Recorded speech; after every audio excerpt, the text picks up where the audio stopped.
Do you know the average amount of hours teen students spend online daily? If you could give me a guess, what would it be? The average amount of time that a student spends online daily is 9 hours.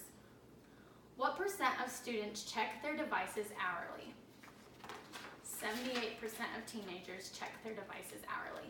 They check them whether they are driving, doing homework, watching television, and even socializing.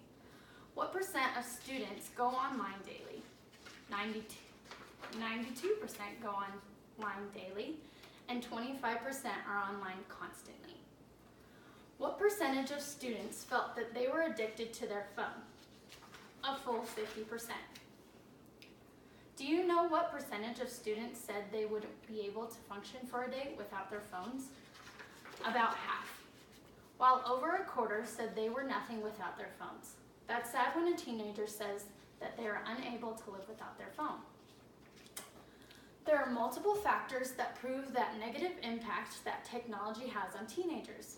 Addiction, unfiltered access to information, lack of patience and face-to-face connection are a few I would like to highlight. The data points I shared earlier illustrate that technology is here to stay and teenage students are dependent upon their phones and devices. Many would say too dependent.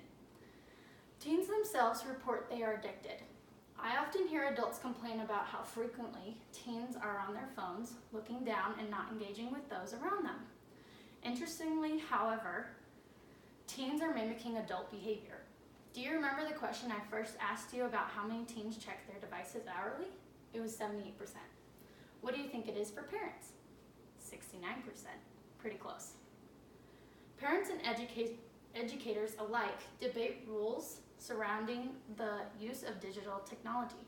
Just a few of the questions asked are, should students be allowed to have their phones at school, in the classroom, for use on homework and tests? How much time should we allow a student to spend online? How young should we allow students to start using mobile devices? What are the long-term impacts of digital media consumption by students?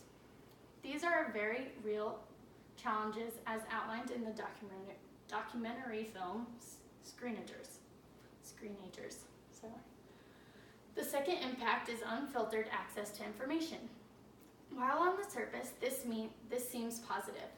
After all, we have been taught information is power. As a university student, I almost exclusively do research for projects online. This speech is a perfect example. However, unfiltered access can be negative. Often digital content, especially on various social media platforms, is not age appropriate for students, and they are exposed to information that they are unable to make sense of or scares them. Additionally, there is so much data, it is challenging for a younger student to narrow down and make sense of what is real and what is less accurate. Third, while technology has proven to make nearly every aspect of our lives easier, from shopping for basic items to research, it also has made students impatient. When using social media and students post a photo or comment, immediately feedback is offered in terms of likes or dislikes.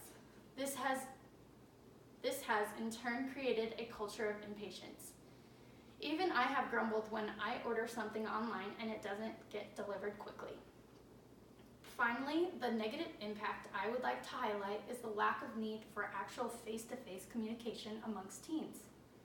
Have you ever entered a room of people, really of all ages, and all of them are looking at their phone, tablet, or computer? I have frequently. Students seem to be relying upon digital social interactions instead of face-to-face conversations. I believe this is one of the most significant negative impacts of technology.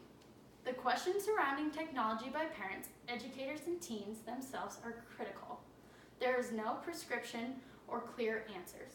The next time you hop online to check your social media or email, remember the shocking statistics I shared at the beginning.